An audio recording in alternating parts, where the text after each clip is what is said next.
Thank you. Good morning. Welcome to the, October 19, correct? No. Nope, September 21st. You know, I just jumped ahead a month. September 19. 21st. September 21st. I'm sorry, I'm having. It's okay, it's COVID. Time is a warp. I know. It's right? a warp. It's totally Thank fine. you. Yes. Thank you for that. Yes. Yes, whatever this policy session is. Gary, take it away from me, Thank you, please. Chair Smith. Good morning. It's Tuesday, September 21st, 2021, and we'll start with issues this morning. I'll rotate the schedule a bit, but to start, we'll begin with Maple Lane Road transfer from Clackamas County to the City of Oregon City. There's a memo in your packet. Dan Johnson, the Director of Transportation and Development, will brief us. Go ahead, please. Good morning, Chair Smith and Board. On May 20th, 2021, the Clackamas County Board of County Commissioners executed an intergovernmental agreement with the City of Oregon City to transfer portions of Maple Court and Maple Road. Just as the memo identifies to you, the final step in that order is to finalize the jurisdictional transfer, is to go before the board for a formal hearing. We're here to respectfully request the hearing date of October 7th, 2021 to finalize the transfer. I'd be happy to answer any questions you might have. Comments for Dan on this? There's a one-time fee or one-time money exchange of $29,384, which is coming from the road fund. There's no general fund associated with it. Okay. And we basically, with this transfer all long-term maintenance responsibility for that section of roadway. Okay. And how many miles or blocks is this, feet? I'll have to get back to you on that exactly. No, whatever. So, Okay, whatever. Gary, what action do we take So on this? the only request is to bring this to a hearing on October 7th. So that's the request. If you approve or not, a head nod will be fine. That's fine. Is the hearing during our regular business meeting? Yes, yes. Okay, thank you for that, Dan. Great. Thank you, Dan, very much. Next, I'm rotating the agenda. Commissioners, on Thursday, September 30th, the Greater Portland Inc., or GPI, is holding an economic summit. It is at the same time as your business meeting. Right now, 3 of you have signed up to attend this summit. So I wanted to ask, do you want to cancel your business meeting for Thursday, September 30th, or is one of you willing to not go to the summit so that we would have a quorum here at the county? Okay, I'm on the GPI board, so I kind of feel like I got to show up. So which summit is this, Gary? It's Greater the Portland Inc.? Greater Portland Inc. It's a Gary, regional am economic I on development. that? Am I scheduled to go to this? If I am, just drop me off, so you have to Okay. phone here. I think it's Sonia, Martha, and Paul are currently scheduled to attend. Well, and what time, doesn't it get over by 10? All right, so I need staff who are listening to come and help me here. I think it goes through the start of the business meeting, so we would not have a quorum present here at 10 a.m. unless one of you were to leave earlier. Yeah, Leave the it's event earlier. 8:30 to 11. I already kind of indicated that I didn't have to go to this, so I thought the other 3 were not me. I was not one of the 3. So Okay. knowing that these joint virtual live things don't work out so well for people that are virtual, the only one I could do was the virtual. Yeah. So I'm happy to Okay. So if conduct business. okay, so if Tootie, Mark, and Paul at least would be here, then we're good to go, and we will go forward. If that's okay, I can be here. Okay, great. Thank you very much. Next, advisory boards and commission appointments. Shannon, would you please go ahead? Yes, we have 2 advisory committees and boards today. First, the Clackamas County Fair Board, staffed by the Clackamas County Fairgrounds and Event Center, currently has 1 opening on their commission due to term expirations. 7 members are allowed with 3-year terms. For the 1 position, 2 applications were received, and the recommendation is Lauren Bell for her first term. Second, the Clackamas Workforce Partnership currently has 4 openings on their commission due to term expirations. 25 members are allowed with 3-year terms. 3 applications were received. 2 are recommended. 1 did not return requests for follow-up information. And so the recommendations are Cindy Moore, 2nd term, and Vanessa Stewart, 1st term. So on that particular board, how many positions are still available, Shannon? 2 are still 2, available. and we're appointing 2. Yes, we're And- open, 2 of yeah. the 4 are being appointed. So we're appointing 2, and there are 2 left open, and we will continue to receive applications and promote this? That is correct. Okay, thank you, Shannon. I'll entertain a motion. Move approval? Second. Commissioner Schrader has moved approval of these 2 boards. Commissioner Fisher has seconded the motion. Any further discussion? Seeing none, Shannon, please call the poll. Commissioner Schull, Aye. Commissioner Savis, Aye. Commissioner Fisher, Aye. Commissioner Schrader, Aye. That's okay. Chair Smith. Commissioner Martha, it's okay. It's okay. I don't mind. Thank you for that. It feels, Chair Smith. makes me feel good. Aye, motion passes 5-0. Well, I'm not the only one today. Thank you for that, Martha. We are equal opportunity commissioners. Okay. Thank you very much on that. Gary, what's up next? Thank you. Next, your business meeting agenda review for this Thursday, September 23rd. It's a 10 a.m. business meeting. I'm going to actually call Stephen on the spot here. So we have a previously approved land use issue on the list. Is this similar to last week where it should not be on the list? And it should be consent agenda only? Sorry to put you on the spot. I just noticed it. I do not know. I will find you an Okay. answer. Okay. Yeah, we can visit this later. So we'll get back to you on that, but right now on the agenda, you have wildfire updates, COVID-19 updates, a previously approved land use issue that we will confirm if it needs to be there or not. You have a presentation on September as Suicide Prevention Awareness Month, and then a long consent agenda. If you have any questions on any item, please let me know prior to Thursday. Happy to answer that for you. Okay, let's now move to short-term revenue sharing agreement between Clackamas County and Metro regarding the Supportive Housing Services Program. We have Andrew Naylor from County Council and Jill Smith, the Director of the Housing Authority, to present. And there was a memo in your packet. Go ahead, please. Good morning, Commissioners. Andrew Naylor, Clackamas County Council.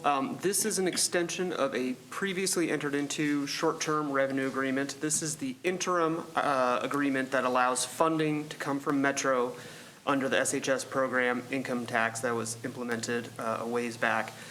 It is interim because we are negotiating a larger IGA. We made good progress during a two-day negotiation last week.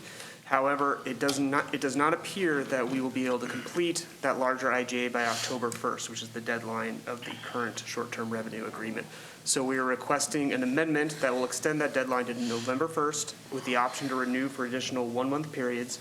We are also requesting delegated signing authority if we need to extend it past the initial 30-day period. And we are requesting that authority be delegated to Chair Smith or Administrator Schmidt. And I believe that is the summary. I'm happy to answer any questions that anyone may have about this. Any questions or comments? Paul? Yeah. I do not have a problem with extending it. I'm just want to just express my how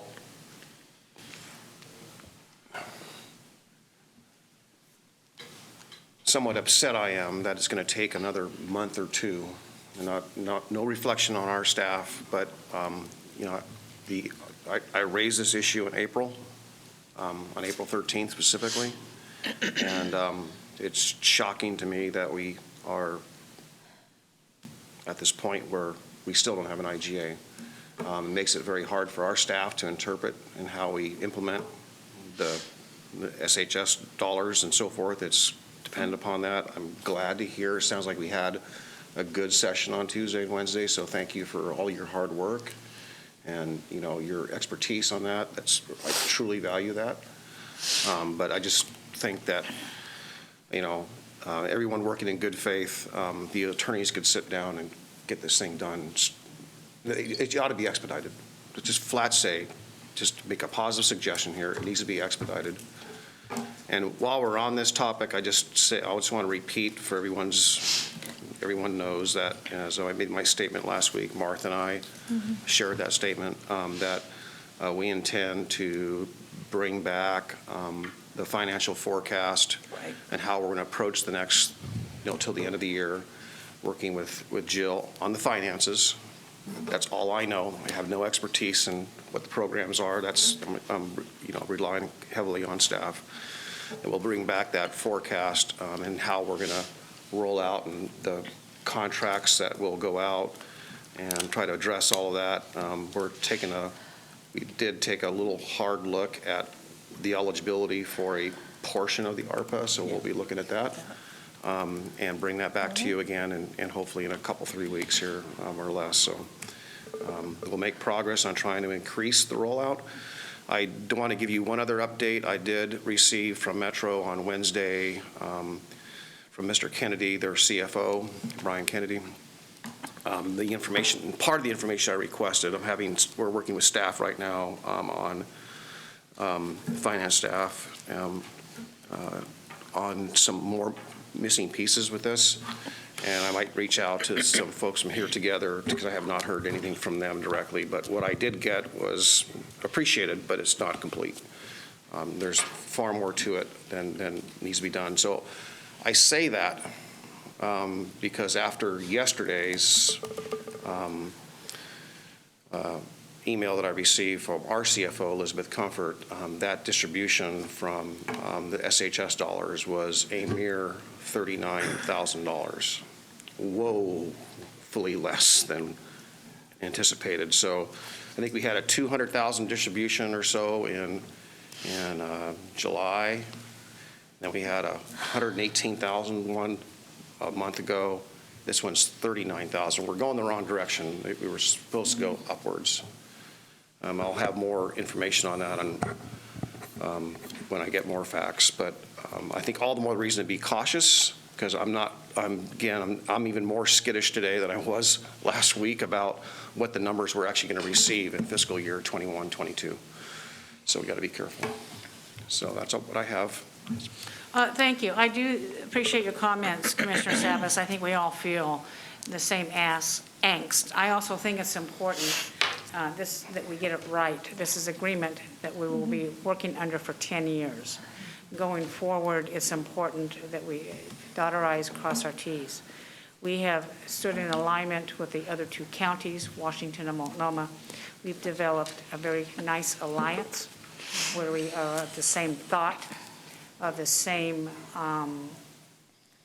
willingness and desire to help our homeless community, and we have to get it right going forward. You know, this is too important of an issue not to be in full performance, and you do make the point that our distribution for this much is less than, but maybe something's coming down the pipe we don't know about, but we'll continue on that. I'd be more than happy to sign for the board, and when I do, I will report back at our next meeting as soon as possible on our next meeting to let you know when and if I have signed it, and if there's any news to report on that, we will bring staff forward to discuss it.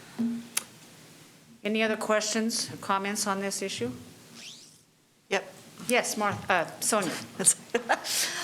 So Monday is the Metro Oversight Committee, and I know that there were questions that the committee had posed about how we are implementing out our plan. And the last time that we spoke, you had a plan, which you were presenting to these, to Martha and to Paul regarding the outreach, community engagement, those parts of the plan. How does that timing work? As far as, I'm concerned about us not being able to answer the Metro Oversight Committee's questions. I answered all of their questions in writing, and I did send that out to the board. The questions that were given to me were from Metro staff, and they had actually condensed all of the questions of the Oversight Committee into that. I feel like our questions were solid, although some of them really couldn't be elaborated on because they link to the IGA negotiations. So we made good progress, like Andrew said. I feel like we're going in a good direction, and we'll be able to elaborate more once that IGA is final. I don't feel like we're in a bad place. Okay, so that was my concern, just that our commitment to implement our plan has been stated by this board, and there are the concerns about the people who are currently unsheltered, to that outreach element, to not have that beginning, because that's a whole lot of capacity building that we have to do as a county. We do not have that capacity within our system to the degree that our plan calls for. You're right. That's true. Right. And That's so I everything. just don't want us to get snagged, or if there's an intention this board can, which I guess we just lean back to, that we're intent on implementing our plan. And we are working, I don't know, maybe we should, Jill, I probably need to get some time with you to make sure if questions come up that we have our talking points together. I'm That would happy prob- to do That would that. probably be a good idea. That's fine. Yeah. Okay. Yeah, Commissioner Salas. Just want to make sure, just clear something up. I don't want, just want to make sure Commissioner is fully aware that Commissioner Schrader and I are not involved in preparing responses to the Oversight Committee or any of that. That's, staff's doing that. Commissioner Schrader and I are not involved in anything to do with the IGA or the negotiations. We don't even know. Our role has been how to financially put together a cash flow thing to meet the needs of staff, that staff identified, not that we identified. So that's all our role is. And just a quick update, we are negotiating right now 5 contracts, which we're excited about, that were responses to our RFP, and we hope to bring those to you first or second week of October. That's exciting. Yeah, very exciting. And then that selection process was done with the Continuum of Care Executive Committee. That's good. So, Okay, what's the action on this? I just want to reiterate what Paul said, and I also would like to give a message to our advocates. Let us implement it the way we need to implement it. I like what you said, Chair, about getting it right. We really are just looking at cash flow issues. We will take a look at ARPA at this point. I know that Commissioner Fisher, I'm aware that those were some of the sticking points, the outreach and those kinds of things with them. But I hope that they understand that we're really, we have this board is in unison with implementing the LIP. That's not the issue. It's really trying to work out the financials in a way where we're having long-term stability. And I know that people are anxious because this is a humanitarian crisis. We are not diminishing that notion at all. It's true. But sometimes doing things if we're not thoughtful about this, we will end up not doing the job that we really want to be doing, in my opinion. So just want to get that message out. Thank you, Commissioner Schrader. I think there's no need to take a vote on that, just go No, forward. well, we're going to, permission to put on your consent agenda, which we do next Thursday, September 30th, and you'd formally approve this there, and then give delegate authority to Chair Smith to sign afterwards. So with your approval, we'll put on your consent agenda for next Thursday. Thank you very much, Gary. Okay, great. Thank you, team, very much. Elizabeth Comfort, I just saw your text. Please come forward. Let's just do it right now. There's something we missed on the consent agenda item list, but let's just address it. It's a request for a supplemental budget public hearing. Elizabeth, could you just verbally give the update? Yes, thank you. I'm Elizabeth Comfort, Finance Director for the county. There are 3 items on this consent agenda for our supplemental budget. Oregon budget law found in ORS 294 limits a governing body's expenditures to the amounts appropriated. The ORS states that prior to exceeding budget authority, a budget amendment must be approved by resolution. On this supplemental, we have 8 funds totaling $7,995,368, which have been identified for budget amendment consideration at a public hearing, which is set for September 30th. These dollars include new grant programs, newly funded FTEs, and appropriating ARPA dollars. Secondly, as the board awards ARPA funding to departments, there is a quick need to have that budget authority ahead of the anticipated spending. This is what we're talking about with the supplemental budget. We want to put the approval before. The resolution included in your packets delegates authority to the county administrator or to the finance director to make appropriation changes related to ARPA dollars only based on the board's funding awards. There will be no change in overall ARPA funding available, only where the dollars are assigned specifically to the department and to personnel and material and services in the budget.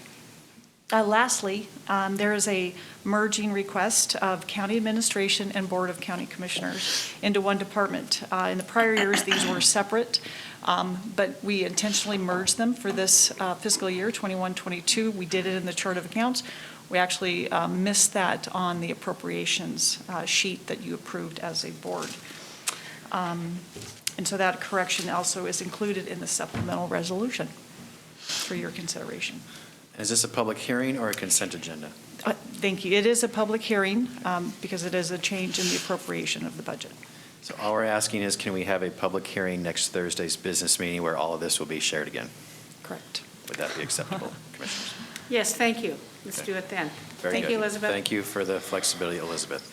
All right, so Chair, may I quickly go through the consent agenda item, or would you like to? The consent agenda is Okay, fine. thank you. All right, we'll start Health, Housing, Human Services. Rod, please come forward. First, request for approval to apply for the 2021 grant application with the U.S. Department of Housing and Urban Development. The Clackamas County Continuum of Care Program. Annual application for funding is $3,791,435, including a possible $481,621 of bonus funds available from the U.S. Department of Housing and Urban Development. No county general funds are involved. Go ahead, Rod. Yes, and these funds would provide our local response to homelessness, evaluating project outcomes, establishing and operating a coordinated assessment system, strategic planning, and an annual gaps analysis. And as mentioned before, no county general funds are involved. Thank you. Any objections or comments? Just a quick question. Is this the work, I know there is work happening regionally to systemize this sort of infrastructure capacity. Is this part of that? Or is this just specific to Clackamas County? This is more specific to Clackamas County. It's our HUD, or what you would see it coming out of community development, but there is work behind the scenes to bring some of that together. So Right. to the extent that we would be doing regional, could be used It helps for that. inform Yeah. the regional work. Yes. Yeah, because it's amazing, the work that's being done to look at shoring up the whole system for the data to measure outcomes. Phenomenal. So I was just curious how our funding interplays with that. Thank you, Rod. I appreciate the answer. Any other comments? Seeing none. Next, approval of a local sub-recipient grant agreement with Clackamas Women's Services to provide evidence-based parenting education classes. Maximum value is $20,166, funded through the Oregon Community Foundation, no county general funds. Yes, and as mentioned, this would go to Clackamas Women's Services, and it's parenting classes with the goals of healthy child development, stronger parenting skills, better parent-child relationships, and increases school readiness. This one particular grant, you're going to hear about 3 or 4 of these, and this one is for 2 6-week Spanish courses and 1 supplemental parenting course. No general funds are involved with this contract. Thank you. Any comments or questions? Seeing none. Commissioner Fisher, is your card up? Oh, no, sorry. Thank you. Next, approval of a local sub-recipient grant agreement with Lifeworks Northwest to provide evidence-based parenting education classes. Maximum value $8,850, funded through the Oregon Community Foundation. No county general funds involved. Yes, and all I have to add is that this would be 2 separate 8 weeks, 1 in Spanish, 1 in English classes, same parenting classes that would afford the same opportunities for children. No general fund. Any comments or questions? Seeing none. Next, approval of a local sub-recipient grant agreement with the Northwest Family Services to provide evidence-based parenting education classes. Maximum value $48,661, funded through the Oregon State University and Oregon Community Foundation. No county general funds involved. Yeah, same sort of contract, but with Northwest Family Services. This one has a bit more to it. Conduct 3 12-week classes for Parenting Inside Out, conduct 2 10-week Spanish classes, and then they conduct a 10-week class for Strengthening Families. No general fund in this contract. Any comments or questions? Seeing none. Next, approval of a local sub-recipient grant agreement with Tudos Juntos to provide evidence-based parenting education classes. Maximum value of $46,087, funded through the Oregon State University. No county general funds involved. A very similar contract, mostly Hispanic courses in this one. This is Todos Juntos. 4 different sessions would be provided with this contract. No general fund. Any questions or comments? Seeing none. Next, approval of an application for Federal Lands Access Program funds for continuing operations of the Mount Hood Express in the amount of $838,500 from Western Federal Lands. Period. No county general funds are required. Yes, and this is, at this point, it's approval to apply for these funds. Funds would be effective October 2022 to September 30, 2025. No general fund. Thank you, Rod. Any questions about this? Seeing none?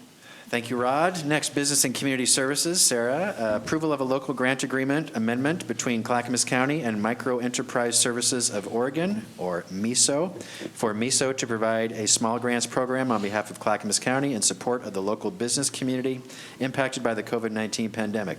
$2,467,500 funded through the CARES Act and $51,600 funded through Oregon State Lottery dollars. No county general funds are involved. Go ahead. Thank you. That's essentially the nuts and bolts of it. These dollars are the same dollars we brought before you on July 20th. They are a piece of the $2.7 million we received from the state. So they're CARES dollars through the Oregon State Department of Administrative Services. And so we're extending and awarding additional dollars to MISO to fund more grant applications from our last round. So it provides 311 more businesses with a $7,500 award who applied at the end of June. Have you identified those businesses? MISO is going to begin that work after this contract is signed. They've identified the staff who will be working on it, and they are going to go back to the businesses and have them fill out a simple questionnaire that says they are still open for business and that they provide a revised expense sheet to ensure that expenses that they had incurred in June that had not been reimbursed under some kind of program still exist to ensure that the need is still there. Great. Thank you, Sarah. Any other further comments or questions? Seeing none. All right, thank you, Sarah. Next, disaster management. Daniel, approval to apply for a FEMA 2021 Building Resilient Infrastructure for Communities, or BRIC, grant funds to support Portland General Electric Highway 26 electric utility project, Stage 1. The estimated total project cost is between $400 and $600 million. This will be a grant sought every year for $50 million a year, which will cover 75% of the federal grant share. Portland General Electric will apply every year for 25% of the local match fund. There are no county general funds involved. You already briefed on this last week at issues. This is now formally to put it on your consent agenda. Daniel, anything further to add? Nothing further to add. Sorry, I took it all away from you there. Sorry. Gee, quit talking so much. Any other comments or questions for Daniel on this topic? Seeing none. Great. And this request is for this Thursday's meeting agenda, if that's acceptable. Yes, Chair it Smith? is. Great. Next, approval of a memorandum of agreement between Clackamas County and the Malala United Methodist Church for emergency disaster-related use of the church. This memorandum of agreement has no monetary value. Go ahead. This is to be able to shift where we're doing the vaccines in Malala, and we do have a clinic that we'd like to have there on the 24th, so we're requesting this one go to the 23rd. Is it just a one-day clinic at the Methodist Church? Yeah, I think there'll be additional ones there as well. Where's the clinic now in Malala? That's a good question. I'll have to find out. Okay, good. Just good. Any other questions for Daniel on this? Seeing none, All right, and also permission to put this on this Thursday's business meeting agenda. of course. Great. Thank you, Daniel. Wait, so can I yes, ask you a question? Sonia, go Sorry, ahead. that just spurred me. So we don't usually have these types of agreements for vaccination clinics. Why is this one different? We do. We have been doing these. This one, actually, we had the time to actually come through BCC. Gary's been signing most of these and then informing you with them afterwards. All right, got it. Thank you. I tell staff if there's time, always go before the board, but when they're urgent, I've been signing them under the COVID emergency declaration and then bringing them to you for ratification. But there was time this time, so Daniel did the. Thank you, Daniel. Thank you. Thank you. Next, Finance. Elizabeth. Approval of a purchase of annual software support service from Oracle America for PeopleSoft software. The annual cost is $506,304.10, which is funded through the Technology Services budget, which is entirely county general funds. So this is county general funds that pays for this. Elizabeth, go ahead. Yeah, that is correct. Thank you, Gary. In 1998, we purchased the license and technical support services from PeopleSoft, and annually we need to renew our maintenance. We have 4 different contracts with Oracle, PeopleSoft, and so what we need is the board's approval to have a procurement issue a purchase order. It's an online renewal process. And I'm requesting for Thursday approval as it's due the 29th. Any comments or questions? I got a question on that. Yeah, Mark, go ahead. The $506,000, that's annual fee? Correct. Just to technology services? Is that based on any kind of competitive, I mean, do we just go with one organization with that kind of cost? I mean, it seems, I don't know a lot about what it costs to run these things, but that seems like a lot of money every year. We use the PeopleSoft ERP, the enterprise reporting software, exclusively here for these, for our financials. And we have a lot of applications that we utilize with this software. And it does take a lot of technology and it's very expensive. They did an RFP bidding process back in 1998 or prior, and PeopleSoft was the winner of that. And that's when it was issued to this. And so now what we're doing is we're continuing with those services to keep it running, because we don't want it to break. Okay, good. And it is expensive, I agree with you. Okay, thanks. Commissioner Fisher? Okay, I think I just answered my own question. Okay. I was looking, I'll just bring this point up again. So in the website, under finance, it is the issue that Elizabeth talked about first, which was the budget, supplemental budget. And I was looking at the index, which would usually show me additional items. This was not indexed. And then I scrolled through all of the information regarding the supplemental budget to find this.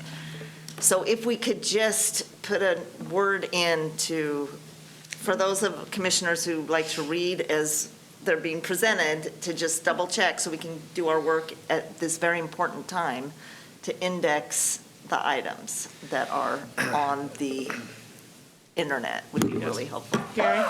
You have all asked for that, commissioners. I can only apologize again, and I'll tell staff I will not apologize anymore after this. I need it fixed. Thank you, Gary, Commissioner. Paul? Yeah. So if I tap on the finance, the green highlighted finance, it opens up the document.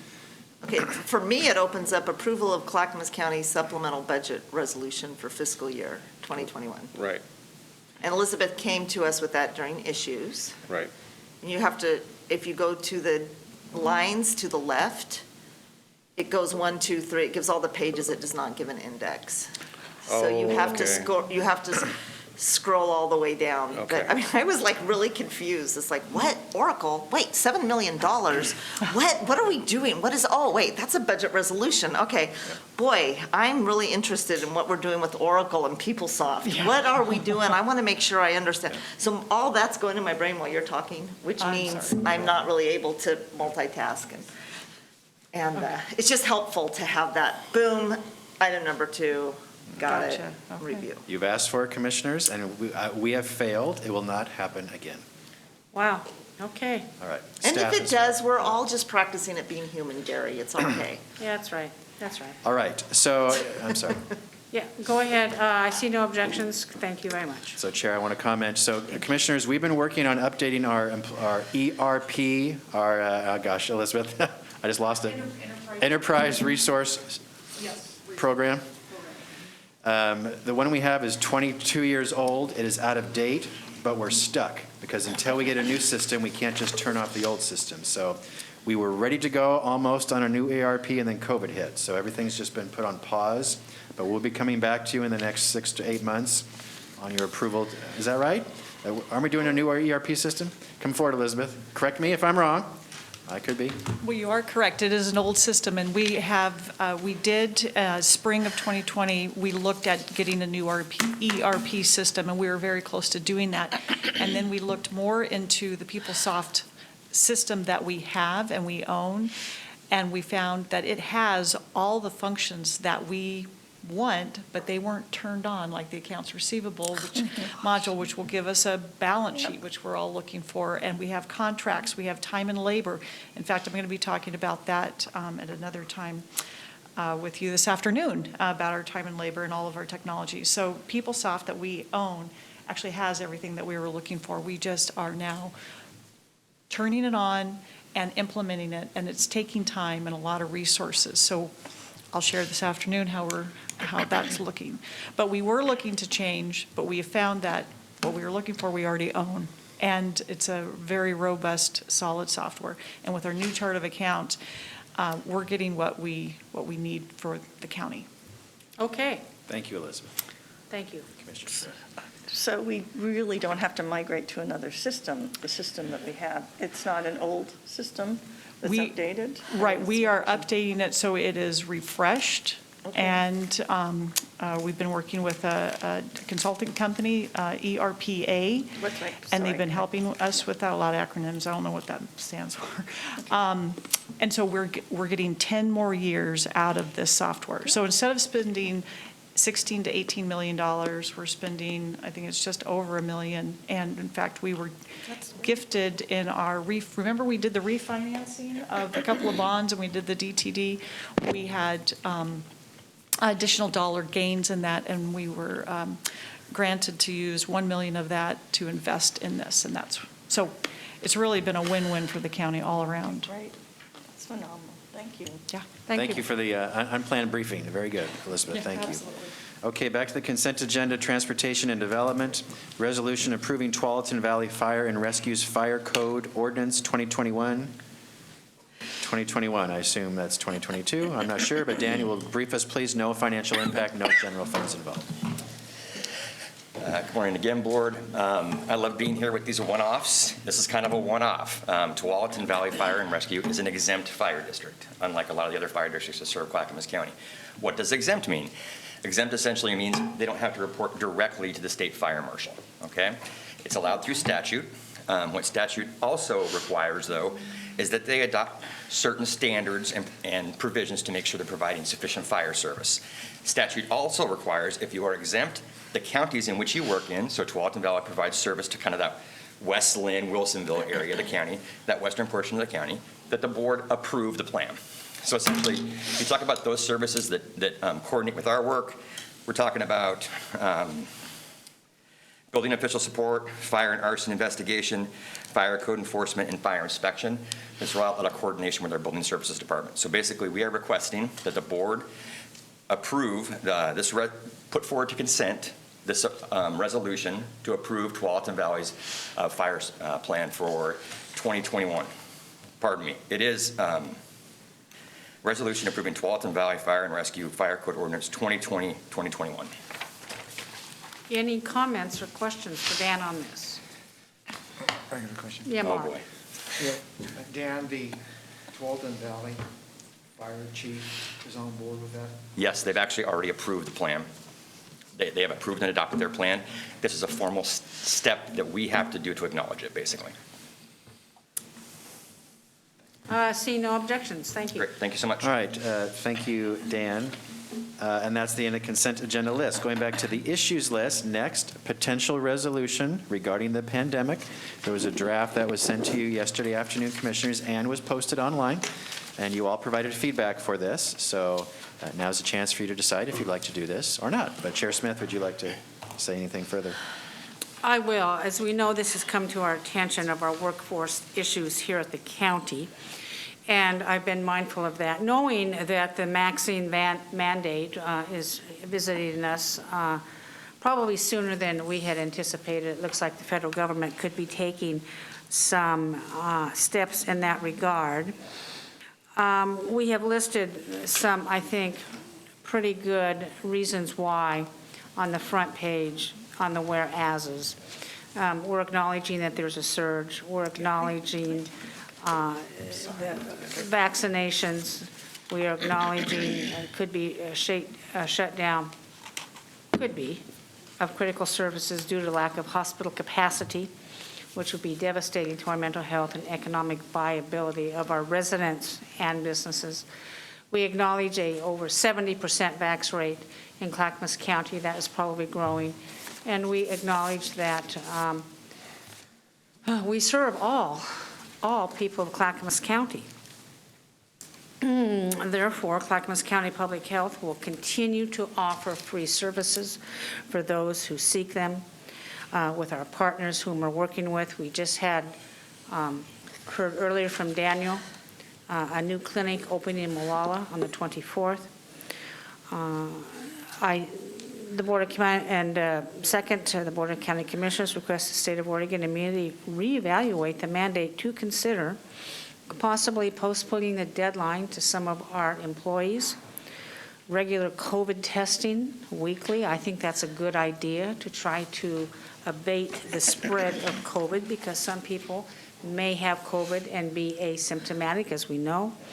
Recognition of natural immunity, and the recognition of protective or proven technologies in the workplace. As we know, the school district of Gladstone has adopted HEPA air filtration and UV lighting in their schools to try to keep that virus at bay, and all viruses.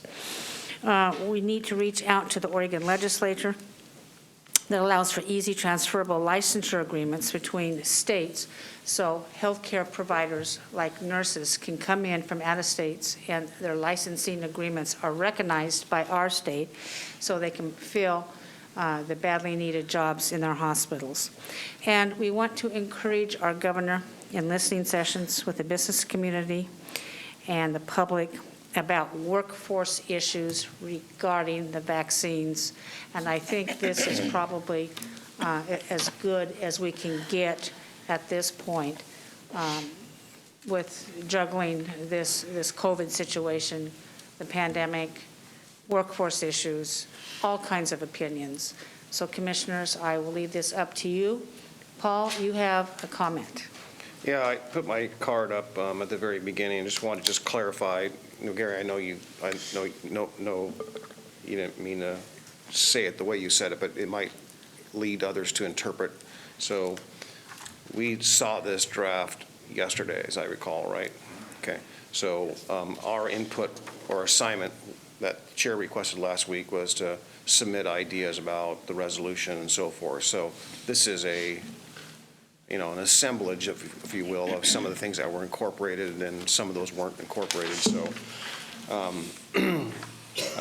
I just want to state that I think that we have so much stuff going on, and I know this is important to a lot of people on both sides of whatever the issue is, and I'm not, and there's more than just two sides here. But I think it ought to be, in my opinion, and I've said this before, I'll say it again, it ought to be constructive and solution-oriented.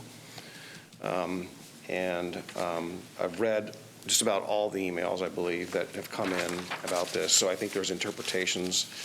I think the whereas number 6 and whereas number 7 both need a little bit of work.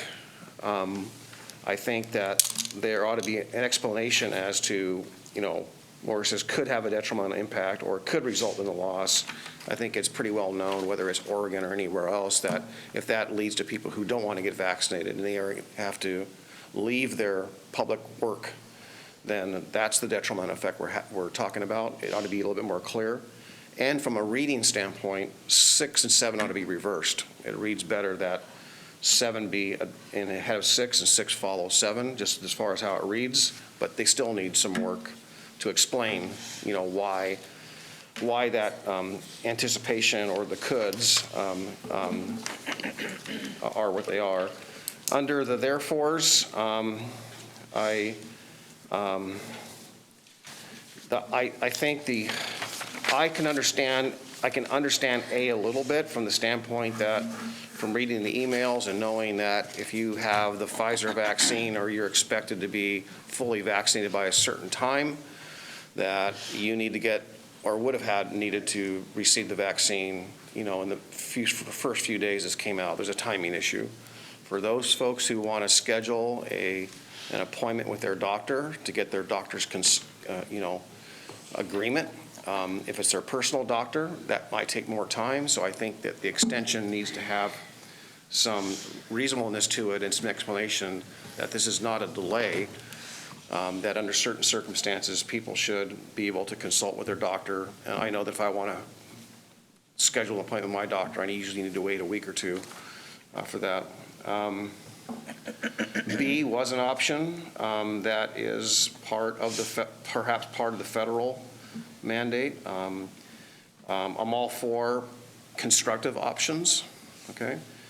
So, but C, I don't know how we put meaning behind natural immunity. I mean, what does the science say about that? And I think that it's too vague beyond my comfort level. I mean, it's just not, I think we understand what that is, but from a science COVID standpoint, between one variant and another, I've heard that the antibodies of the previous variant are not resistant or very resistant at all to the Delta variant. So I'm not a scientist, but I think that needs some work. And, and I think, what was the other one? There's COVID testing on the federal side, and on the other one was, it's already incorporated in the state one, but just some recognition that they're one of the options. And I know this says a few or for example, so it suggests there's more than A, B, and C, and D. But I think it's valuable to identify what all the options currently are on the state side, which is a religious exemption and a medical exemption. Those aren't mentioned here. So anyone who picks this up and reads it ought to be, I think, informed.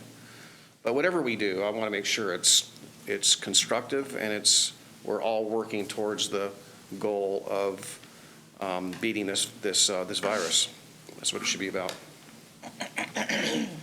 Commissioner Schrader.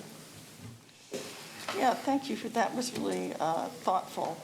What I like about this is it's reasonable, it's coming up with solutions, or trying to be. It's not, quite frankly, it's not inflammatory. That's a good thing. I share some of Paul's issues, though. Like, for instance, recognition of natural immunity is something I would strike because, again, there's variants out there, and you could get one form of COVID and have a recurring, at least that's a potential. So that would be one piece I wouldn't do. I also think we ought to have something in here about that these folks have an option to for religious and medical exemptions. There should be some language in there that deals with that. I think this reasonably seems to thread the needle where no one will be quite happy with it, because the folks that are pro-vaccine will say, well, we're giving people an opportunity, and the people that are anti-vaccine are still going to go, kind of say, well, big deal. So, but if this is a message we want to send that is about concern about workplace, I think it definitely strikes the right tone. And Commissioner Savas I guess I would ask my other commissioners, do we want to continue wordsmithing this one more time? And then I would strongly suggest, then, colleagues, we need to let this drop. We need to do something if we're going to do it, and then we need to just move on, because we're spending a lot of time and energy away from other work that we need to be doing on something that is going to be controversial no matter what. So, Commissioner Fisher, I'm curious to see what you think. I don't know who's next. Am I next or Commissioner? But I don't know. It's the chair, yes. So I've been spending a lot of time thinking about the political divide and really trying to find constructive ways through it. I do think that this resolution is just the beginning of it in the matter of addressing the inadequate workforce that delivers health, safety, and emergency services. If we were really doing a resolution like that, we would be looking at the pipeline. We would be looking at educators for nurses, the system, how many programs are provided, how do we incentivize people into the field. That's what our resolution would be, and it's important because we have a lack of workforce in the area of healthcare, mental health. We have lack of workforce in so many critical areas. So I'm overall concerned. I appreciate Commissioner Savas bringing up that we need to come up with constructive solutions. And I don't think this gets us there. I do think it's worth talking about, but some of the questions that I have that I need experts to answer are, okay, well, is there a test that can be quick and effective and affordable? And wouldn't that be a way through this? Is it really the best public policy to mandate vaccinations if testing works? But you know what? I don't know if testing works. I went to Oahu. I went to go get a test just in case I needed it. I got it the day before. And you know what? I didn't get those results for 3 days. Is that an effective way to make sure that we are operating in this world, in this pandemic? I don't know. I don't know how effective the rapid tests are, if that would get us there. My concern is I just think about the people who cannot be vaccinated, especially our children and those that have certain health conditions that do not allow them to be vaccinated. And we need to get as many people vaccinated as possible to get through this pandemic. And I really think that's where the solutions lie. If I had to choose between the numbers we're going to potentially get to another variant, and then the numbers are going to go up for that variant again. If I had to choose between shutting down our economy or coming up with some sort of vaccine verification, I would absolutely choose vaccine verification. I don't like the idea of vaccine verification. I was just at the Timbers game on Sunday. They had very big signs, vaccine verification required. They had staff right there at the door checking. People were fine. They were showing their vaccine cards and they were going in. But I don't like with the political divide that we're in, I don't like putting workforce at risk. I do not like it. I do not support it. But if I had to choose between shutting down our economy and that, I would go that way. And I think those are the things that, as the politicians, we need to be thinking about and recommending.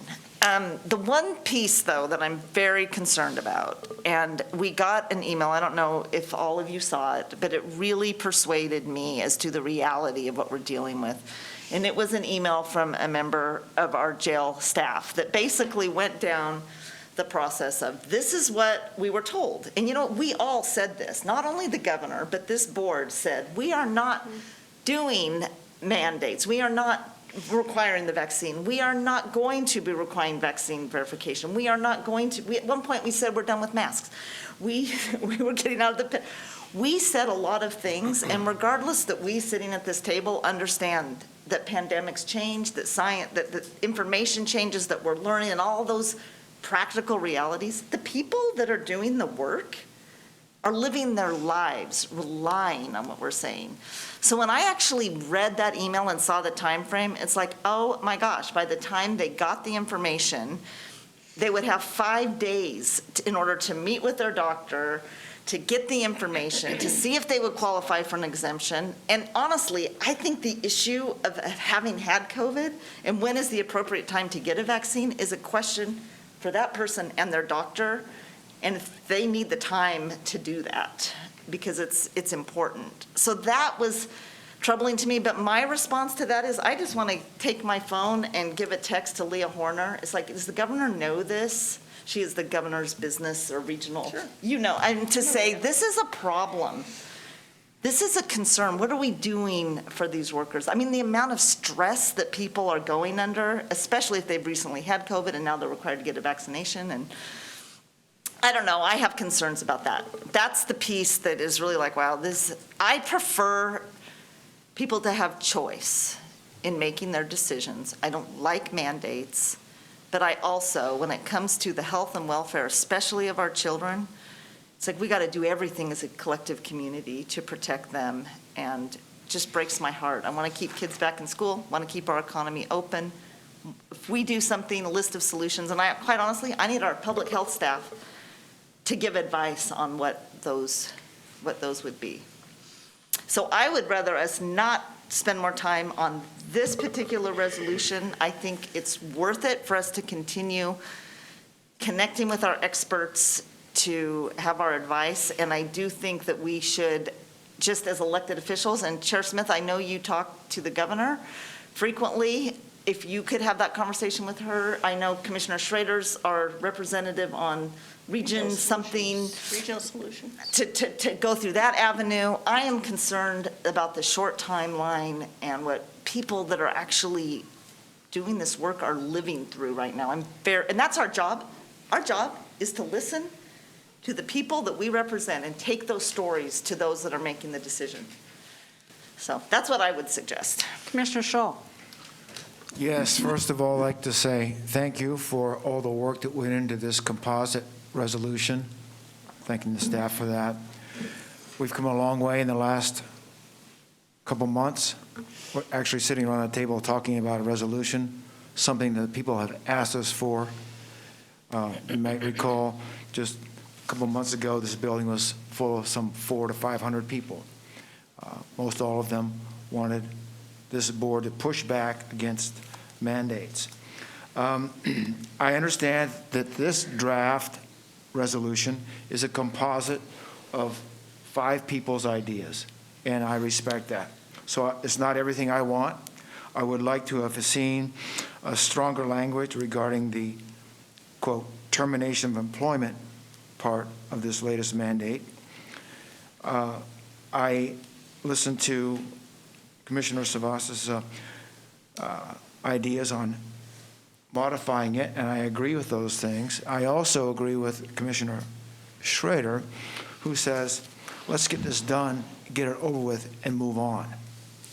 So if we could incorporate Paul's ideas and get this rolled up, I would then read it, and I think I would urge the board to sign it. Thank you, commissioners. This was written in mind not to be so specific, listening to my commissioners, and now I hear that you want to be more specific. I will caution us on quoting an ever-changing science, because that's the nature of science, it changes. This is particularly addressed to our county workforce and a lot of issues that have come forth. I would like to continue with this. I would like to bring some language forth at this Thursday's business meeting. So if any of you want to change some language, strike or add something, please redline it, send it to Emily. We will work on it tomorrow. We will work on it today. I will bring it forth on Thursday at the business meeting for an up and down vote, and then we'll either vote for the revised language or we send it away. I do believe that we do owe it to a lot of people out there, regardless of any polling data that you've heard, regardless of the vaccination rate, regardless of anything out there, we do owe it to let them understand that we are addressing issues of time to consult with your doctor. Paul, that's very good. About COVID testing. You know, where is our COVID testing? I think that, I think our county workforce could be tested every week. I don't know where the tests are. I don't know where the money is. We do need to look at proven technologies to keep this at bay. We do need to address the termination of employment. We do need to address religious and medical exemptions. However, I thought that was made very clear in Administrator Schmidt's email, and then he repeated it again yesterday. We have made it very clear at our workforce in the chair and presidents and administrator meeting last week on what they could do with that. So what we're going to do is I'm going to bring this back on Thursday. Okay. Commissioners, you have time for input on this. I will go over your suggestions. I will look at another final draft either late Wednesday or early Thursday, but I would appreciate it if you would give this attention, and then we will move on with this. I understand that you think it needs to be more solution-oriented. I do think this is solution-oriented. There's probably not a better action we can take is to have our governor engage in listening sessions, talk to our workforce people. And Sonia, you do make a good point. Has our governor done that? We don't know if she's done that. We had, last night, there was the Tri-Chairs meeting last night that we talked about this issue. And I tell you, it was it was packed. It was totally packed. And this is Multnomah and Washington County, where they're not exactly in favor of what's coming down. So I will tell you that. I don't want to talk out of turn here, but we will consider this for a vote on Thursday. Paul, you have your card up. Yeah, thanks, Chair, I think it's everyone for their comments. I do want to just state a couple things. I agree with Commissioner Fisher on therefore number 3. That's come up before. What was that, Paul?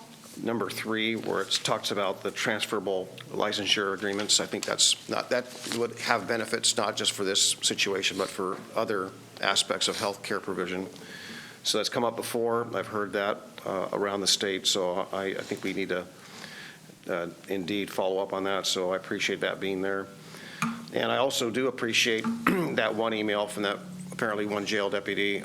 He made some great points, and he had, supportive of some of the elements that were that would lead towards trying to arrest this vaccine, so to speak.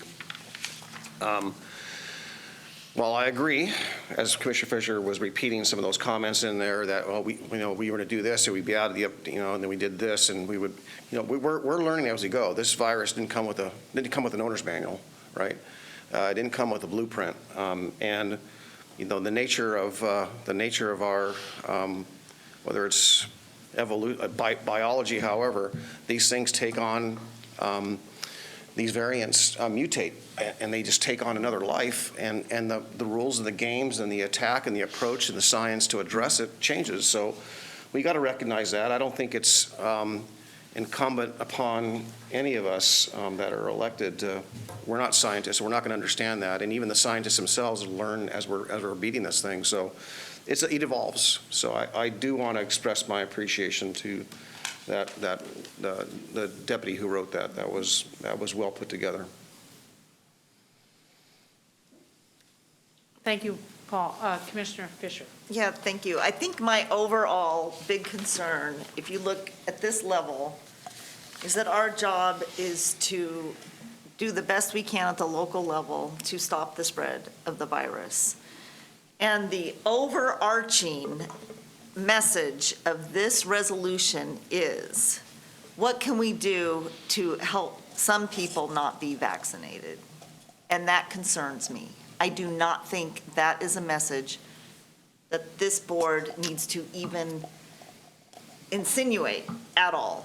We need to continue to do our work as the local public health authority to promote public health measures. And if the implementation of policy is detrimental to the people in our community, we have a responsibility of sharing that, but an overarching resolution that communicates that. I don't believe this resolution communicates that.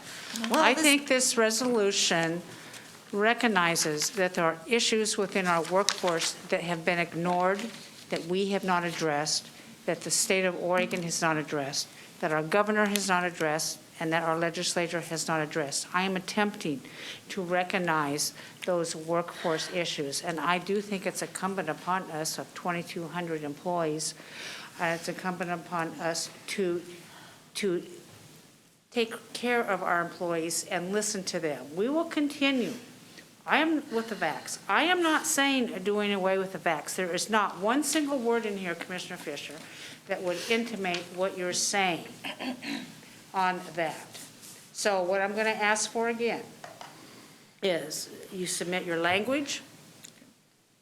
And Commissioner Fisher, if you still don't like it on Thursday, as always, you can oppose it and vote no. I'm not saying this is going to pass still, but we're going to offer it up on Thursday, and I suggest that we all submit our language. And on purpose, I waited for all 4 of you board members to bring forth language. And Emily compiled this and put this together.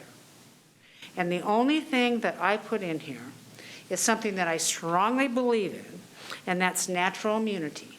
Yeah, that's a state. I mean, throughout the history of humans, natural immunity has always proven to be an effective deterrent against viruses and diseases.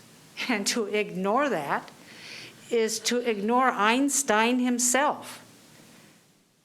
And so none of us are experts on this. And I would caution us to not pretend to be experts, but remind us what our charge is. We are the public health authority, and we are a large employer, that I believe that we need to pay attention to our employees and help them along the way. Religious and medical exemptions are allowed by Governor Brown in the state of Oregon. Governor Brown has recognized the religious exemption. And I do think, Paul, that's a good idea. I didn't think it was necessary in this. You folks can let me know, and up or down on the religious exemption, and we can put it in. I do think this is a solution-oriented enough at this particular time, recognizing what we're going to be dealing in probably through Christmas and into January.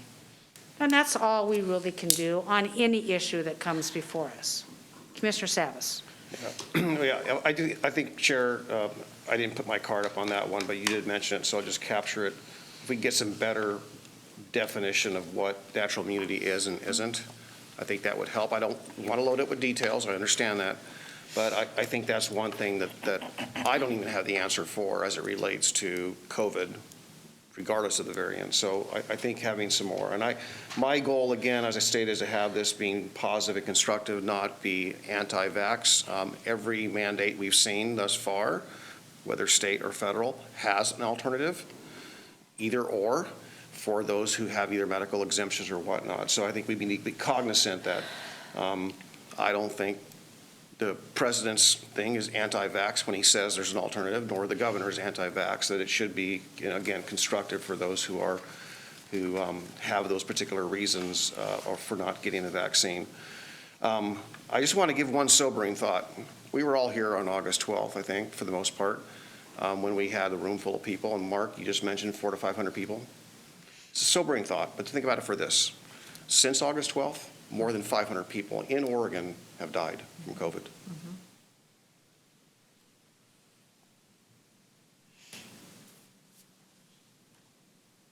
And regular COVID testing would help that, wouldn't it? I think all the above. I All think the above of constructive proven elements. technologies in the workplace would help that rate as well. And those are two issues that I don't hear being discussed in mainstream. So, Commissioner Shaw, do you have your card up? Oh, no, I'm sorry, I didn't take it down from before. Commissioner Fisher. Yeah, thank you, Chair Smith. I was looking back at the language that I had suggested, and my concern, I believe this one whereas the Board of County Commissioners recognizes that another state shut down, and then this resolution says due to lack of workforce. I did not suggest that. I think it's another shutdown due to the spread of the virus. I don't think it's because of a lack of workforce. Not yet. That's what I think this resolution is framed in a way that is, That's fine. That's fine. for Thank that you. perspective, and it concerns me. Okay, Commissioners, that's all we're going to discuss on this. Send in your edits to Emily, and she will consider those. We will look at it. We will compile a document for your consideration at the Thursday board meeting. Gary put it on the agenda. Yep. Up next. Next, Chair Smith, you wanted to talk about some recent communications by a fellow commissioner. Take one of these for you and give one to Paul. Commissioners, pass those down. Commissioners, at this time, we are going to consider an action that has been taken by one of our commissioners, and it's brought to my attention by a gentleman named Mr. Hornstein. He represents the Jewish Federation of Greater Portland. He is the Director of Community Relations and Public Affairs. You have all received an email regarding a post made by Commissioner Scholl. I spent most of my afternoon yesterday talking about this issue and talking with Mr. Hornstein, talking with Martine Koblenz, and anybody else who wanted to listen to me. I called Mr. Hornstein and I said hi, told him who I was, and right away said, on behalf of myself and the rest of my Board of County Commissioners, do not condone the statement made on Facebook by Commissioner Scholl. And his response was, well, I hope not. And we had a very good conversation. And he wanted to know what action to take against Commissioner Scholl. I says, we have taken action previously regarding Commissioner Scholl. He says, I'm aware. And I said, well, what would you like me to do? And he says, I want your board to issue a statement to condemn his statement. I said, okay. We had a really enlightening conversation. And this is his concern. Being Jewish, there is a rising sentiment of anti-Semitism, he feels, in Oregon and across the country. And he's very concerned about that, and that statements like this can add to that. He's concerned that people do not have an understanding what that term means. And he says he is engaging in an education, his groups are engaging in an education effort regarding that. And I says, well, you know, Bob, when this first came up, I said, oh, here we go again. My schedule is full this Monday afternoon. I have a lot of important work to do, and here we go with this again. And I says, Bob, well, maybe in a roundabout way, this is the important work that I am supposed to be engaging in, and that is furthering our education on anti-Semitism. Semitism, thank you. Mm-hmm. And what we can do at the county level to help your group in those efforts as we move forward. He says, that's a great idea. I says, I invite you to come to our Thursday board meeting and talk directly to us and Commissioner Scholl about your concerns regarding that statement. And any other members of your group, we welcome you. I would also like you to comment, just not criticize, but yes, of course, you can criticize us. But I want you to have you and or your members talk about the education effort that needs to happen to put these type of thoughts at bay. And I says, I'm really interested in this. I says, I need to learn more as well. I mean, I understand fully the connotations to the Holocaust. It's a horrid thing. But I agree with you in that we need to move forward. We have a very robust diversity and equity department.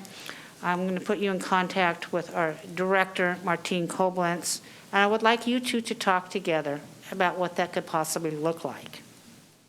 And he liked that idea.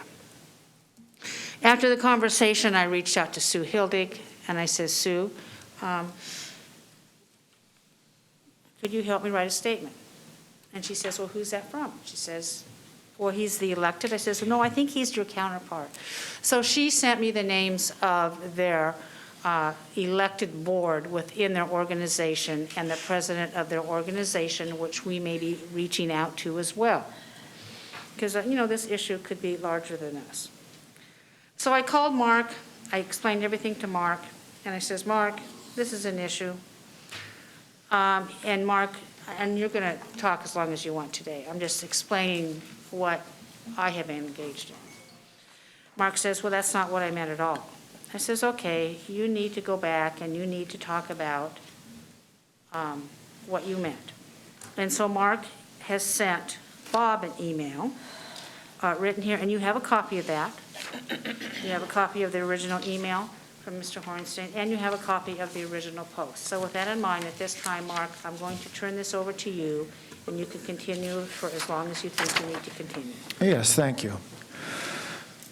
As you know, the concern in the county about mandates and restrictions on civil liberties is becoming more and more a hot topic. Friday evening, I had a talk with some residents of the county who happened to be new immigrants from Russia. And they are probably amongst the most concerned group because of the background and the history they had to live through in Russia. They are very concerned about the latest mandate and the language regarding the potential for some people to be terminated from their jobs for failure to take a vaccination. And many Russian immigrants do not like the idea of taking a vaccine. So the next day, one of these immigrants sent me a meme. The meme is about what happened in Germany when restrictions to civil liberties of a certain group of people occurred over a long period of time, slowly, incrementally, and it resulted in the history that we know to be the Holocaust. I put that the next day, I think, on my personal Facebook page for people just to consider that when civil liberties are restricted and we don't speak up to defend our neighbors who might be affected by those restrictions, then we end up with a slippery slope that could end up in a very bad situation. After I put that meme on my Facebook page, it was only about probably 10 minutes later, I got a call from a friend that said, "Mark, you just had somebody download that meme, and it was the same person who sent you the 11 January email, the same person who sent you the email on 1 June when my resolution was downloaded and sent out to the media." And so I took that meme off my Facebook page.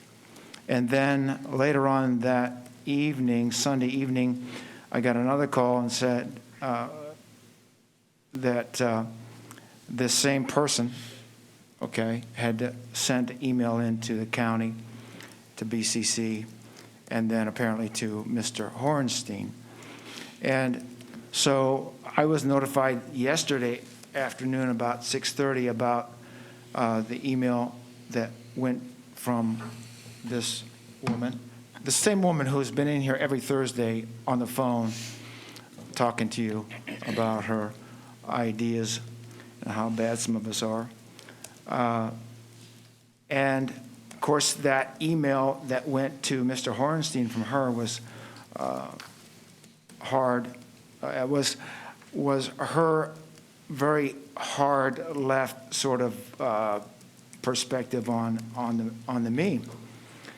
And so I then called, got no answer, and then I sent an email to Mr. Horenstein explaining what the meme was, how it came about, and what it meant to me. And there's nothing in there that's disrespectful of the Holocaust. There was nothing in there that compared the Holocaust to vaccination mandates, nothing at all. It was the meme, you can read it, it's available. It's only about what happens when people are silent, when other people's civil liberties are restricted.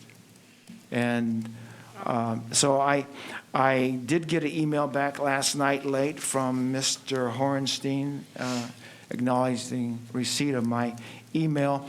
Today and tomorrow, the Jewish community have a holiday, and that he will contact me on Thursday, and I look forward to talking to him then. But I think that this whole thing was blown and out of proportion and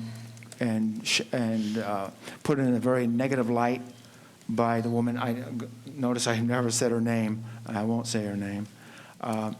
So I expect on Thursday, after Mr. Horenstein and I talk, this is going to be a resolved issue. And he knows, he should know, he will know by then, that I'm not somebody who's forgotten what the Holocaust was, and what led up to it. And the same restrictions on civil liberties that happened in the 1930s in Germany also happened in Russia, China, Cambodia, and in several locations in Africa in the last 100 years. And so that's the A to Z on that situation. Thank you, Commissioner Scholl. Do we have comments from other commissioners? I'm going to just jump in real fast and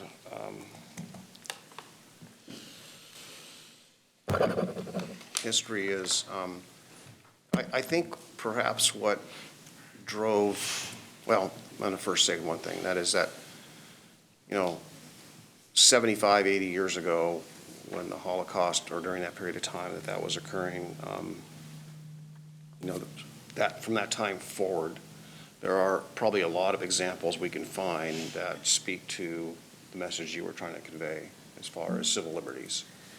Right? I think there's a lot of better examples that don't touch on a very sensitive subject for the tremendous loss of life and touched on in a time, a period of the holiday that they recognize. So I think the motives for our vaccine mandate, which are temporary, and if that infringement upon our civil liberties, which is temporary, for the purpose of beating a vaccine are quite unique than something that was perhaps driven more about a supremacy or a hatred for another religion or race, which is literally what drove the Holocaust. They weren't trying to beat a virus at the time. And what preceded that in the 20th century was the genocide, not only there, but the genocide that occurred in Turkey. When the Armenians and the Greeks and so forth, it was mass genocide that was not even recognized until April of this year, 100 years later, because of politics.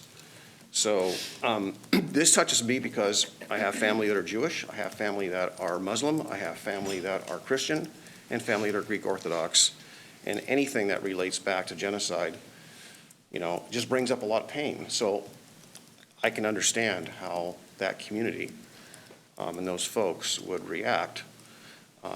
And I don't think using that particular example at their expense is something that we ought to be doing. And as elected leaders, unfortunately, we are held to a higher bar. And I think we sacrifice some of our own freedoms of expression by being sensitive to others in a more substantial way. Commissioner Schrader. So I'm going to be very respectful here, but this was very difficult for me because I grew up with kids and went to high school with kids whose grandparents and other folks were murdered in the Holocaust, okay? And Paul's reference to the Armenians is right on target. The evil that started then was actually emulated by the Holocaust. That was, there is a quote from some of the history that no one cared about the Armenians, and we can kind of do the same thing. So there's that connection. And I think we have to be very sensitive and careful that there's no way to compare this, okay, to the Holocaust. Because what happened in the Holocaust, and there's still Holocausts going on, I know that. Rwanda, I mean, there's still genocide and things that have continued to happen. You cannot compare those kinds of occurrences to really, again, what Commissioner Savas said was that this is a pandemic. We are not talking about taking away civil liberties, as part of a long-term whatever. This is a medical issue, and the comparison, especially with Yom Kippur. This is a very serious day of atonement and prayer for our Jewish colleagues. And the timing of this was not as well because it's an end. So I hope, Commissioner Scholl, you talk to the folks that have been offended. I feel hurt by it. I don't like to say the word offended, but I found this deeply hurtful. And as a colleague, I think before you do some of these things, perhaps you could run it by folks who can maybe give you different counsel. Once again, I don't know if there was intent or not, but this kind of comparison, we absolutely cannot condone it. And I have very close Jewish friends that if they knew that this is what I was dealing with, would be pretty horrified right now. So thank you. I mean, no disrespect, but I'm very hurt and sad by this. And we got to we can't keep manufacturing these kinds of things and do our business in a really straightforward way. We've got to stop this kind of communication. So, thank you. Commissioner Fisher. Yeah, first, Chair Smith, I want to thank you for not only connecting up with Bob Hornstein with the Jewish Federation, but also being available to myself yesterday afternoon, and I'm expecting to the rest of my commissioners, because it was an emotional time yesterday, and it was so disturbing that for me personally, I felt nauseous. I felt physically sick, and really just kind of at a loss as to what do we do in moments like this. But I have to say, I really have appreciated connecting on a very deep level with you about how hurtful that this is to our Jewish community and to each of us as leaders of our entire community. And I appreciate moments with Paul talking about these issues and also with Commissioner Schrader. And I guess the piece that I don't know if this is going to make a difference, but I'm going to try to share this. If we're in any other context, so say we are at the grocery store and we take our grocery cart and we accidentally run over someone's foot and it's bleeding, we don't say, oh, I'm usually a good cart driver. I am excellent at getting my groceries. My intent was to come here to the grocery store and get all my groceries efficiently and effectively, and that was what I meant to do. You know, we don't do that. You know what we do? We go, oh my gosh, I am so sorry. I see that you're bleeding. Are you okay? I'm going to go run to get some help. Do you need ice? Do we need a bandage? Let me help you. That's what we do when we hurt someone. So, Commissioner Shull, I want you to be aware that not only for the Jewish community, but for your colleagues and for the residents of Clackamas County, your speech has hurt us collectively as a community. And that is the kind of recognition, that is the hard work, that is where we develop empathy and understanding.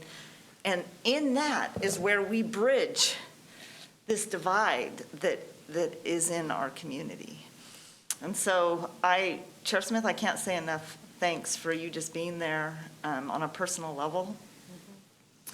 And it was You're welcome. Really helped me through that moment. And I'm not going to hesitate if I'm going through another day of having a struggle. I'm giving you a call because Absolutely. I'm always this is there. how we build community. Absolutely, Commissioner Fisher.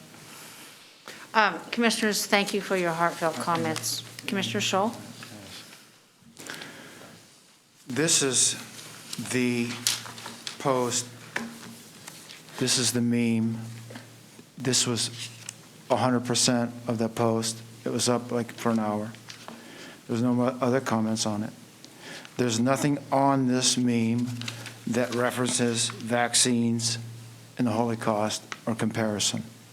It only talks about the slippery slope of restrictions on civil liberties. That's it. Thank you. Thank you, Commissioner. Scholl on that. You can put your card down. Well, commissioners, what do you want to do today? You have a statement before you. We can adopt that. We can read it. We can do nothing. We can go home. But I will say this. You know, we're often tested, unexpectedly so. I feel that I'm being tested time and time again with my leadership. I have not appreciated these tests repeatedly. However, I think it's teaching me to be a better leader, to be a compassionate leader, listening to all sides.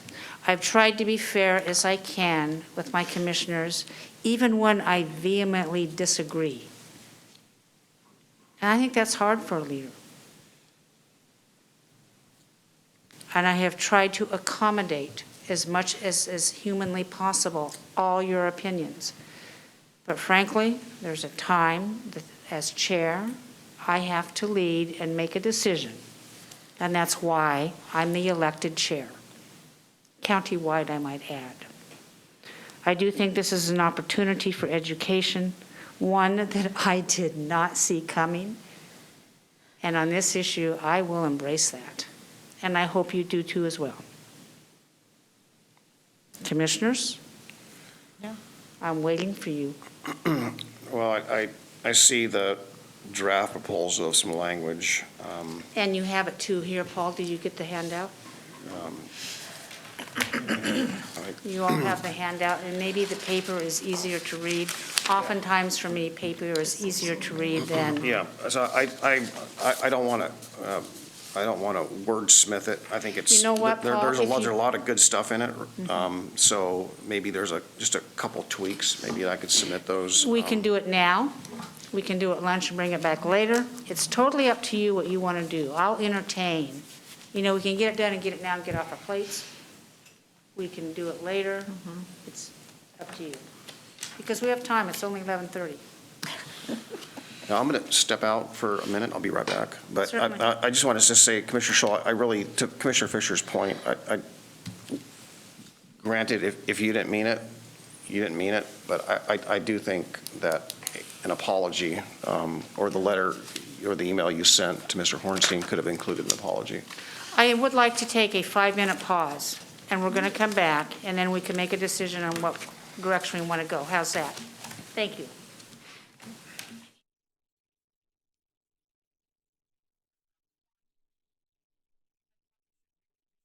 Mark Scholl's personal Facebook post, add the term personal in front of Facebook post. Paragraph 3. Mark Scholl, use his first name there as well.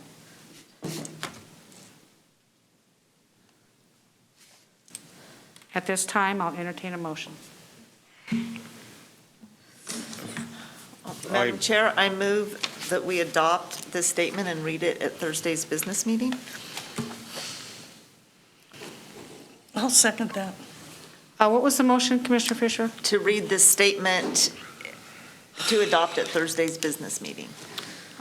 Or if you want to read it now. Or we could read it now and do it now. Let's do it. I It would- might be good if Bob Hornstein does come, for us to acknowledge his concerns with the statement. Okay, all right, fine. And the motion has been made to adopt this statement with the 2 edits and seconded by Commissioner Schrader. Commissioner Savas, do you have additional edits? I should have called on you. Yeah, well,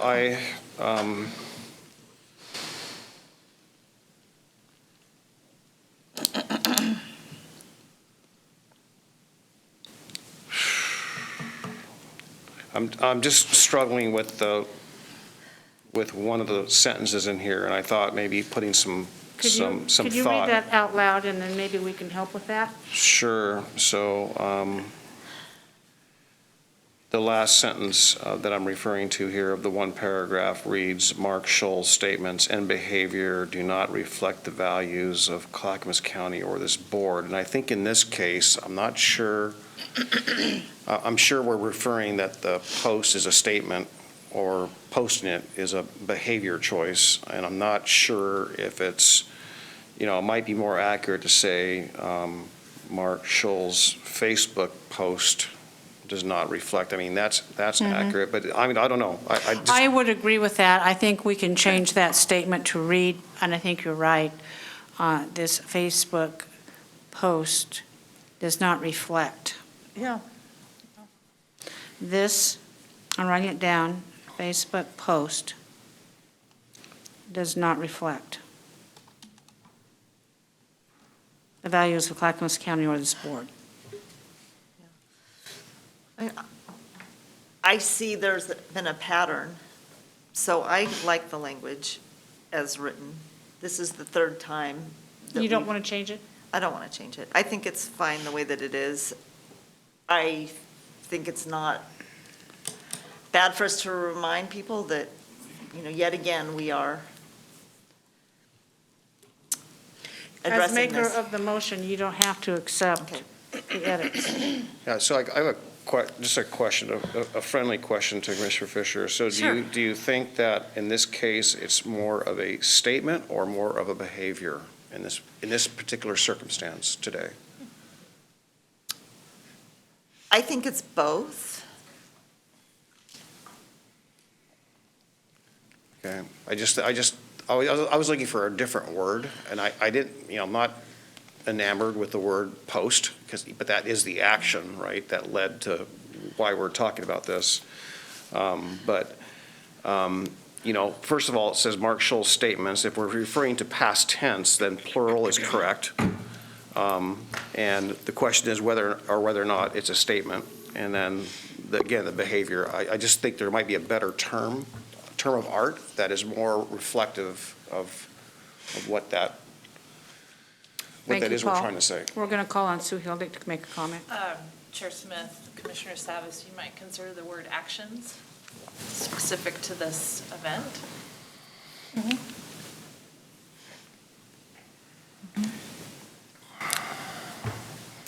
I think that's getting closer, yeah. Well, we need to do it now or not. Yeah. So we need to Yeah. make a decision, now or not. We're not going to belabor this. Yeah, I would be okay with Mark Scholl's actions do not reflect the values of Clackamas County or this board. Okay. Yeah, and again, I'm a person that puts a lot of thought into writing when you're saying something, and I think, actions can be all-encompassing, or it could be these particular actions. So I think that's the danger of the word actions. It's all-encompassing, and, I don't think that's a fair statement, in the sense that, because it's not all actions. It's Well, these it's not particular. all actions. I don't favor that statement. I Yeah, think right. it's this particular statement that was made is what we are considering. Yeah. Because the headline is, go back and read the headline, it's highlighted in bold.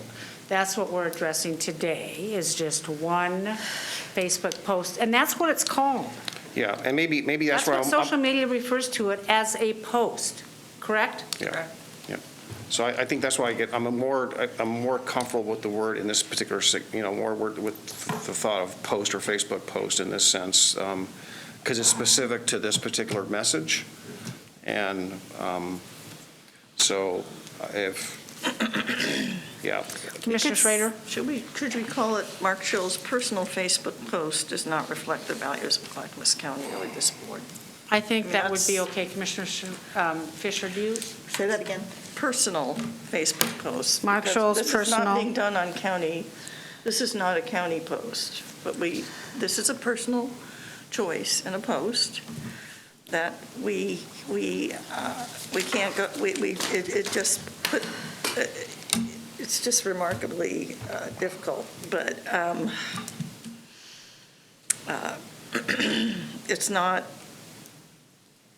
it has not been put on a county website. This is a personal post. Okay, so I think that's okay to just mention that that's what it is. But- Commissioner Fisher, as maker of the motion, would you accept that change? I mean, if that's the will of the commission, of course I will go along. Thank you. But I don't think we literally have personal Facebook. I mean, we are public elected officials that we are held to a higher standard. But it doesn't matter. The wordsmithing is fine. We make the point throughout. Okay. So That if last that's what sentence. the will of the commission is, that's. Okay, the statement will read, Mark Scholl's personal Facebook post does not reflect the values of Clackamas County or this board. You accept that change? If that's the will of the commission. Yes, and you I'm seeing second head that? nods here. You second that? Yeah, because what I want to make it clear, it's not on our public, it's not on our public Clackamas County website. That's why I'm trying to say personal. Not because I'm trying to say that we're not to hire, but that's my reasoning for it. This is not an official Clackamas County post. This was something that a colleague did that puts us in a really, Sue Hildig, do you understand that? Okay, thank you. I'll call for a poll. Shannon, please call for a vote. Commissioner Schrader? Aye. Commissioner Fisher? Aye. Commissioner Savas? As amended, aye. Commissioner Scholl? No. Chair Smith? Aye, motion passes 4-1. Thank you, commissioners. We will come back at 1:30.